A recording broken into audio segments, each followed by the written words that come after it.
Mesdames, Mesdemoiselles, Messieurs, bonjour et bienvenue dans cette vidéo de Tesla Thérapie, vidéo en plus des vidéos habituelles puisqu'il y a une mise à jour importante. Pour moi en particulier, c'est la 2022.4.5. 2022.4, ça suffisait, moi j'ai une .5 qui est arrivée sur la Tesla Model 3 Long Range hier.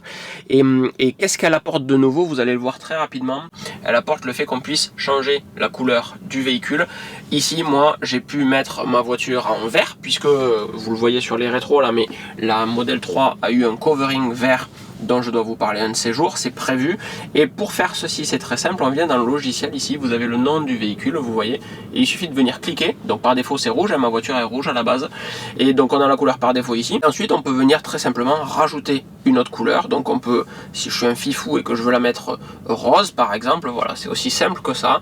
On peut choisir si on veut une couleur pleine, donc c'est pas ouf, hein, on n'a pas trop de... Je vais zoomer un petit peu si vous me permettez. Couleur pleine, du coup, c'est pas ouf, il n'y a pas tous les détails, il n'y a pas tous les reflets. Métallique, c'est vraiment ultra métallisé. On se croirait dans un vieux jeu en fait, très clairement, c'est pas ultra sexy. Et couleur mat, donc la mienne est une couleur violette, pas du tout, verte mat.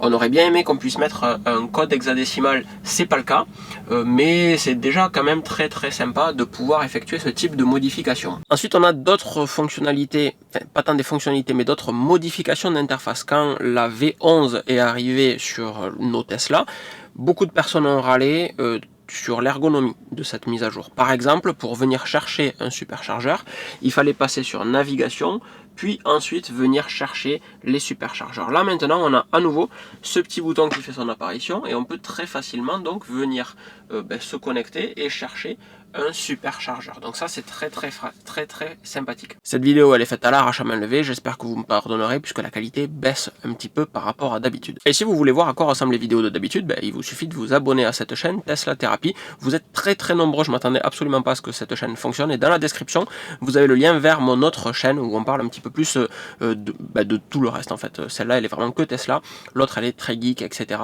et ça peut vous plaire aussi. Donc là comme je vous disais, on va voir tous les superchargeurs qui vont remonter directement et c'est plutôt pratique en fait, plutôt que de venir dans navigation. Bon, ça c'est cool, on l'enlève, c'est bien, voilà, on est sur parking de Decathlon, youpla boum, et on peut toujours afficher, masquer les points d'intérêt. Ça c'est plutôt cool, ça permet d'avoir une carte un petit peu plus lichée, c'est assez intéressant. On va également avoir la possibilité d'enregistrer des clips de dashcam si on reste appuyé sur le bouton de dashcam. Il m'a semblé croiser ça quand on conduit. Bon, moi c'est pas le cas, je les ai toujours ici, clac. Je trouve ça pratique de venir chercher directement en bas pour ensuite aller dans enregistrer. Je comprends que ça puisse ne pas plaire à tout le monde. Et vous voyez des choses nouvelles ici, c'est-à-dire que quand on est parqué en dessous de 10 km/h, si je dis pas de bêtises, on a le logo de Sentinelle qui est affiché.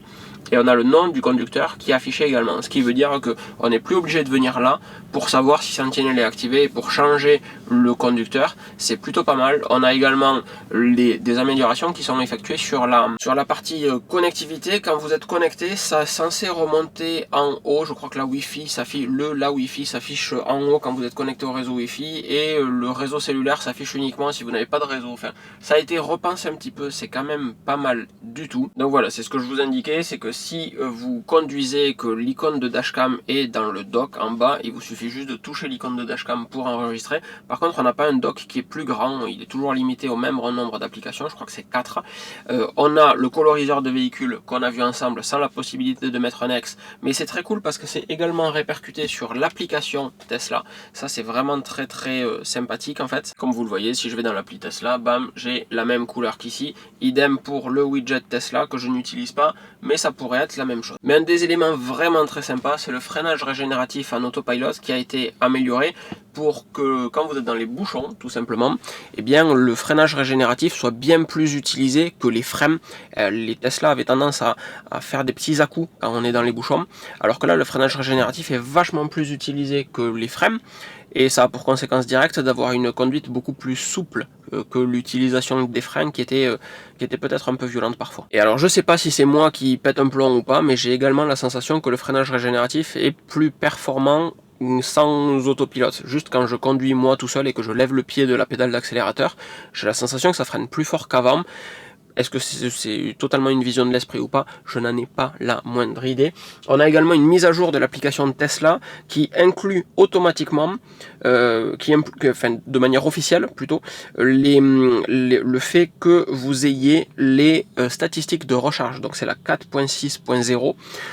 Et pour moi, chez moi, ça ne marche pas. Je n'ai toujours pas les statistiques de recharge qui sont affichées sur mon application. C'est censé être entre localisation et planification, là, quelque part par là.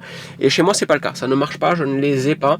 Sur le Discord, dont vous avez le lien en description, si vous voulez aller un petit peu plus loin que les vidéos qu'on fait sur les chaînes YouTube, il y a le Discord à côté. Sur le Discord, donc, deux personnes qui ont des Tesla sur Toulouse, Nicolas et Gianni, ont également les statistiques depuis avant cette mise à jour, alors que c'était pas déployé officiellement. Eux, ils l'ont eu, je pense qu'ils font partie d'un petit groupe de personnes, un gros groupe de personnes, hein, puisque mondialement, il y a quand même beaucoup de personnes qui ont eu ces stats. Moi, je les ai pas. Gilles, un pote qui est à Bruxelles, ne l'a pas non plus sur sa Model X.